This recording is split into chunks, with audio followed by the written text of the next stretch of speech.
right, I don't know what you're doing for the next 30 days, but Oscar Pistorius for the next 30 days is going to be inside the psych ward being evaluated. So what's that going to be like, and why does it take 30 days?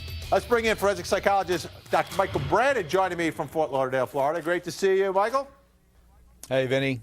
All right, let's begin first with 30 days in the psych ward. What is that going to be like for Oscar Pistorius, a guy who's never been institutionalized, a guy who's lived a life as a celebrity athlete?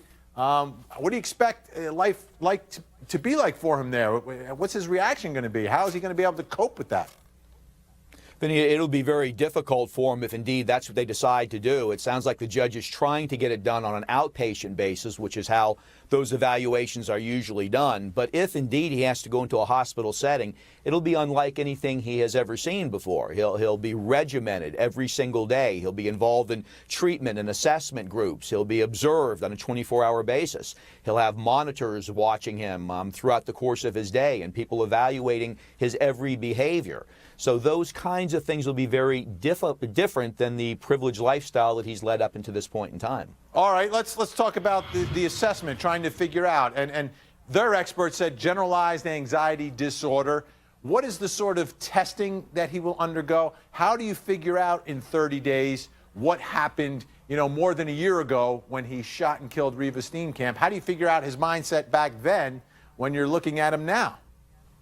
Always more difficult to do, Vinny. It's a retrospective analysis. What you're actually doing is trying to see what was somebody like then as opposed to now. What makes this unusual is that generalized anxiety disorder is not usually the thing that you hear about as impacting someone's behavior at the time of an offense. It might be post-traumatic stress disorder or bipolar disorder.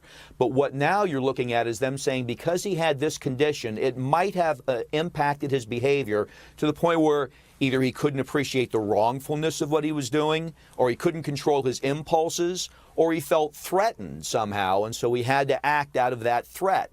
Or they may determine that he has that condition, but it had nothing to do with that behavior at all.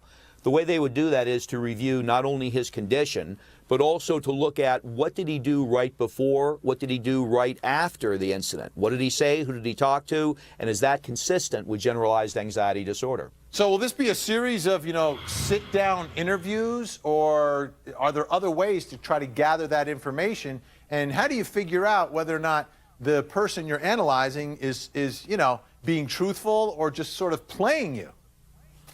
Vinny, there'll be a number of interviews that'll happen with him over the course of many hours. There'll be psychological tests that will be administered that have scales built into those tests to assess for whether or not a person's trying to distort their responses, or oftentimes what we call malingering as forensic psychologists.